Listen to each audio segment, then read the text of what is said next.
Hi, I'm Kim Ritter, Financial Empowerment Specialist at Alternatives, and I'm here with your financial wellness tip. Today we're going to talk about credit, why it's important, and what makes up a good credit score. Some people may not think that credit is very important, especially if they're not planning on getting any loans anytime soon. It can actually affect your life anyways, because if you're applying for a new job, your employer might be looking in on your credit. It also can affect you if you're looking for an apartment. If your landlord is looking in on your credit to see if you're likely to pay your rent, it can really make the difference between getting the apartment and not. So what makes up a good credit score? 35% is your payment history. Paying on time every time is really important, even if it's just the minimum balance. 30% is your capacity. That means on your revolving debt, like your credit cards and your line of credit, you don't want to go over a third of your balances to limits ratio.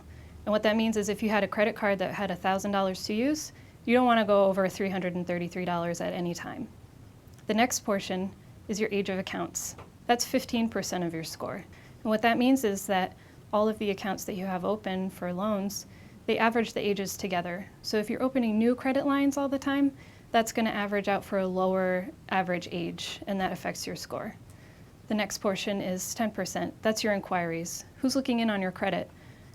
Are you applying for credit cards a lot? Are you applying for different loans? That's seen as more of a risk. The last portion is 10% of your score. That's your types of credit, installment versus revolving debt. They want to make sure that you can handle both a predictable payment and kind of unpredictable payments, such as credit card debt. You're not sure how much you're going to have on that credit card every single month, so it can vary. If you're interested in learning more about your credit report and score, please contact Alternatives for your free credit consultation.